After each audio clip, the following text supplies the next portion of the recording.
Le grain de blé.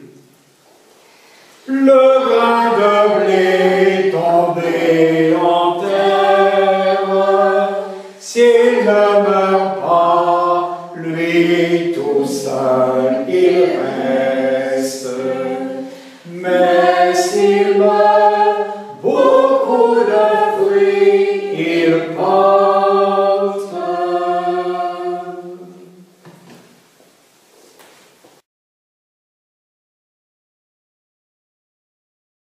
Au nom du Père et du Fils et du Saint-Esprit. Et on va donc essayer de faire la même chose, d'accord, hein? Moi je peux faire me balancer comme ça, vous y êtes, oui. Hein? Au nom du Père et du Fils et du Saint-Esprit. Alors attention, si je mets au nom du Père et du Fils et du Saint-Esprit. Alors je répète plusieurs fois, bien sûr, pour que ça rentre en vous. Hein. On recommence encore une fois. Au nom du Père et du Fils et du Saint-Esprit. Vous venez d'assister à un début de mise en place d'une mimopédagogie biblique à l'école de Marcel Jousse avec des élèves du primaire. Vous remarquerez d'abord que les élèves sont debout et non assis. En effet, la mimopédagogie s'adresse à l'être tout entier et d'abord à son corps, qui est l'outil par excellence de l'acquisition des connaissances.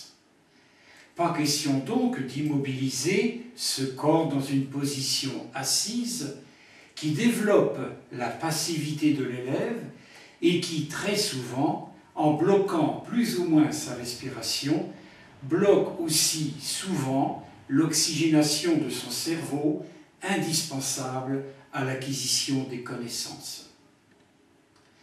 Cette mimopédagogie est une pédagogie en miroir et en écho. En effet, d'une part, le maître ne se contente pas de faire entendre l'enseignement, mais il le montre aussi par ses gestes. D'autre part, les élèves ne se contentent pas d'écouter le maître pour ne retenir que vaguement ce qu'il dit, ils répètent mot à mot ce que dit le maître comme un écho. Et ils refont les gestes du maître comme un miroir.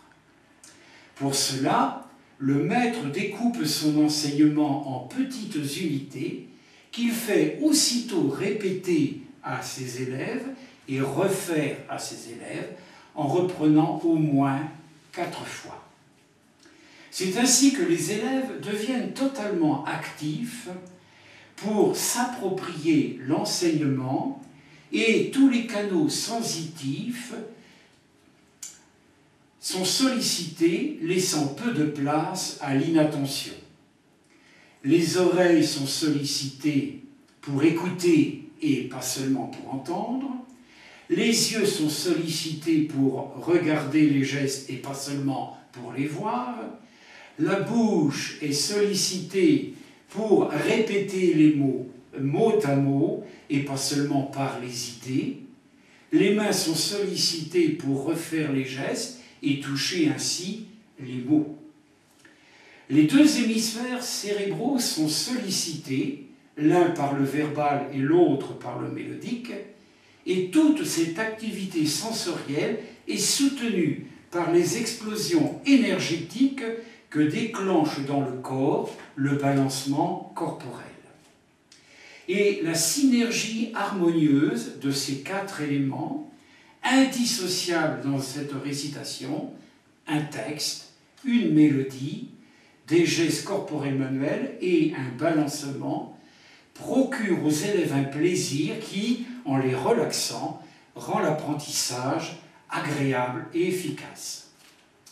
D'autant que, ainsi que l'ont montré les recherches anthropologiques de Marcel Jousse sur le fonctionnement de la mémoire humaine, la synergie de ces quatre éléments est puissamment mnémonique.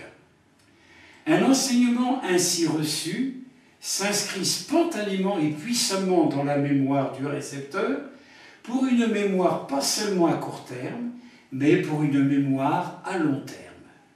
Toute récitation ainsi mémorisée ne s'efface plus de la mémoire, à condition toutefois, bien sûr, de la réactiver de temps en temps. En effet, la mémoire humaine obéit à des lois qui en garantissent l'efficacité. La première de ces lois, c'est le caractère communautaire de la mémoire. On mémorise mieux en groupe que tout seul. C'est une erreur pédagogique que de laisser les élèves seuls face à la mémorisation de leurs leçons. La seconde de ces lois, c'est le balancement corporel.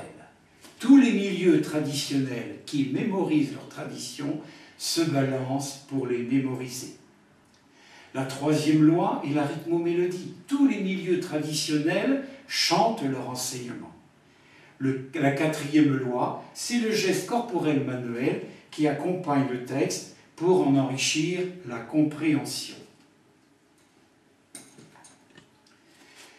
Tu aimeras le Seigneur ton Dieu de tout ton cœur et de toute ton âme et de toute ta force et de toute ta pensée et ton prochain comme toi-même. Il est important que les enseignants soient informés du véritable fonctionnement de la mémoire dans le respect de ces lois pour y former leurs élèves. Dans le respect de ces lois, on peut mémoriser toutes sortes de textes.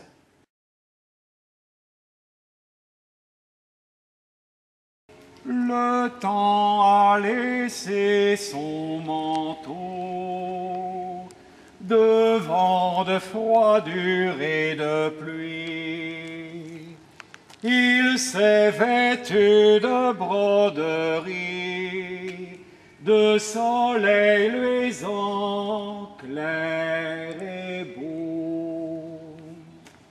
Il n'y a bête ni oiseau, quand son jargon ne chante ou crie. Le temps a laissé son manteau, goutte d'argent, d'orfèvrerie, chacun s'habille de nouveau. Le temps a laissé son manteau. Le volume de la boule, comme neige qui déboule, fait en fer ou fait en bois, et les 4/3 de Pierre 3. C'est très connu. Dans un triangle rectangle, le carré de l'hypoténuse est égal à la somme des carrés des deux autres côtés. Il est également important que les enseignants prennent aussi conscience de l'importance de la mémoire pour le développement de l'intelligence. Marcel Jousse nous dit que la mémoire humaine est essentiellement intelligence approfondissante. La mémoire humaine est comme un estomac qui assimile les beaux textes pour en nourrir l'intelligence. Ce lent travail de la mémorisation qui assimile et finit par nourrir est merveilleusement décrit dans la parabole de Jésus sur la semence qui pousse seule. Il nous enseigne ainsi l'importance de mémoriser la parole de Dieu pour transformer en profondeur le cœur en y incarnant la parole de Dieu.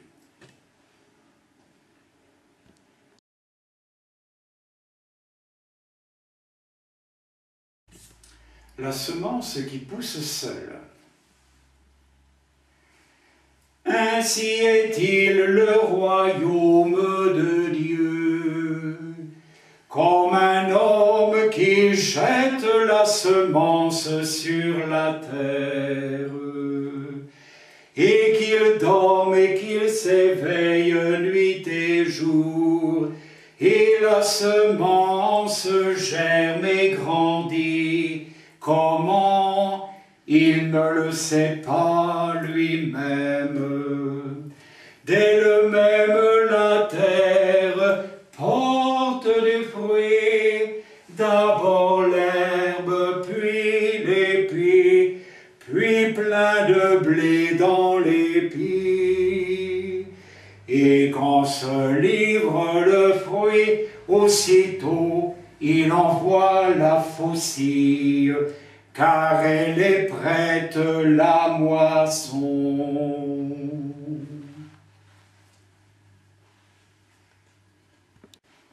Saint Bernard nous dit que le christianisme n'est pas une religion du livre, mais une religion de la parole vivante et permanente. L'affirmer est une chose, le vivre en est une autre. La mimopédagogie permet de rendre à la Sainte Écriture son statut de parole vivante, comme ce fut le cas pour le peuple d'Israël, pour Jésus et ses apôtres, et pour l'Église des origines. Saint Irénée nous dit aussi que le Verbe s'est fait chair pour que notre chair devienne Verbe. La mimopédagogie prend véritablement au sérieux cette affirmation. Si à votre tour, vous ne voulez plus vous payer de mots, la mimopédagogie est à votre disposition, il ne vous reste plus qu'à y entrer.